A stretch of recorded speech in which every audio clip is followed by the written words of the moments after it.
Tiga rahasia agar keberuntungan hidup selalu menyertai Anda.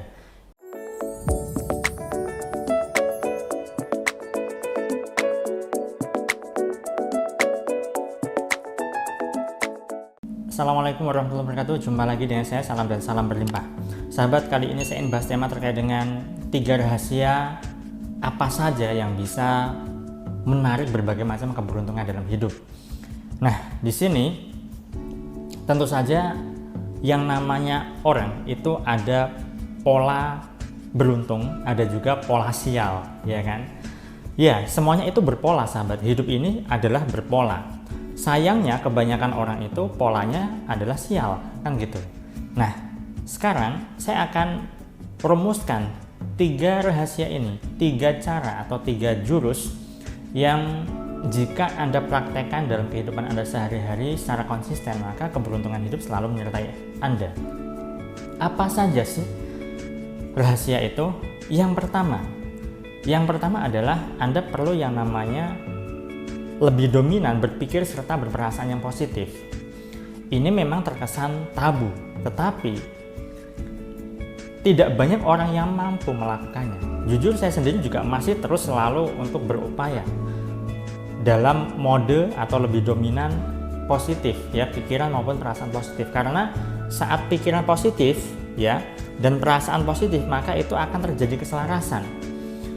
Namun kebanyakan orang kan tidak bisa selaras, ya, pikirannya positif tapi perasaannya nggak positif. Contoh gini, saya yakin bisa, di pikiran itu mengatakan demikian misalnya, tapi di batin yakin gimana, belum ada tanda-tanda berhasil gitu kok yakin. Nah, berarti di sini kan nggak selaras. Maka dari itu butuh yang namanya keselarasan, ya, antara pikiran dan juga perasaan. Pikiran positif, perasaan juga positif.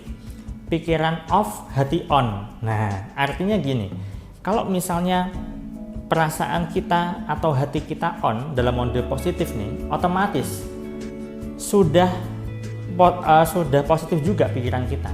Tetapi kalau pikiran kita positif, belum tentu perasaan kita positif. Namun kalau misalnya perasaan positif, maka itu sudah otomatis pikiran menjadi positif. Karena sejatinya kekuatan hati atau kekuatan perasaan itu 5.000 kali lipat lebih besar dibanding dengan kekuatan pikiran, sahabat. Itu sebabnya kalau misalnya Anda pernah membaca bukunya Pak R.B. Sentano, ya, Kuantum Ikhlas, di sana juga dijelaskan kekuatan hati itu 5.000 kali lipat lebih kuat dibanding dengan kekuatan pikiran. Maka dari itu sudah kurang relevan lagi kalau misalnya kita mengagung-agungkan kekuatan pikiran, ya. Namun yang lebih relevan adalah kekuatan hati, kekuatan perasaan, kekuatan batin. Karena sejatinya bahasa di semesta ini adalah bahasa rasa. Apa yang kita rasakan itulah yang akan mewujud dalam kehidupan kita. Itu yang pertama, untuk bisa mewujudkan keberuntungan. Kemudian yang kedua adalah Anda perlu perbanyak rasa syukur, rasa penerimaan, dan juga rasa legowo. Nah, ini memang satu kesatuan. Saat kita bisa legowo atau ikhlas, ya, maka rasa syukur kita itu bisa jauh lebih totalitas, ya.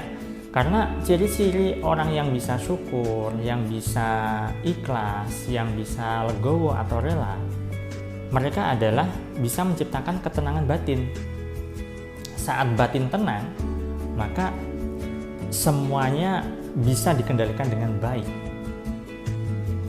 Sebaliknya nih, ketika batin nggak tenang, kemerungsung, ruwet, stres, depresi, maka itu akan berdampak pada mengambil keputusan yang keliru, mengambil keputusan yang salah, yang tidak sesuai yang diharapkan, dan seterusnya.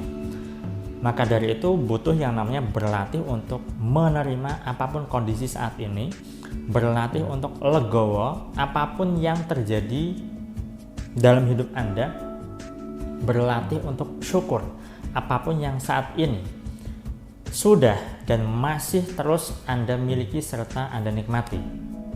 Nah, itu yang kedua, sahabat. Lalu yang ketiga adalah Anda perlu yang namanya berbuat baik pada sesama. ya, pada apapun dan pada siapapun, sebisa dan semampu Anda. Berbuat baik di sini tentu saja sesuai dengan kapasitas Anda ya. Contoh nih, Anda secara materi nggak punya, tapi Anda bisa nolong orang yang sedang kesulitan. Misal tetangga butuh bantuan tenaga Anda untuk sambatan. Tahu sambatan ya? Sambatan itu renovasi rumah lah ya, atau mau bikin rumah. Nah, kerja bakti gitu kan, Anda dimintai tolong untuk bantu. Nah, itu juga termasuk Anda membantu. Kemudian termasuk juga ketika ada anak kecil yang jatuh dari sepeda, misal Anda tolong ya, Anda dirikan itu sepedanya dan Anda obati lukanya misalnya kalau terluka dan seterusnya. Bahkan saat Anda mendoakan kebaikan buat orang lain pun itu juga termasuk kebaikan. Anda tidak membuang sampah sembarangan, itu juga kebaikan. Anda tidak merusak lingkungan, itu juga kebaikan. Jadi berbuat baik pada siapapun, pada apapun, dan sesuai dengan kapasitas serta kemampuan Anda, sahabat. Ketika Anda mampu melakukannya, maka otomatis ya Anda sedang menabung energi positif atau sedang mengunggah saldo tabungan di semesta.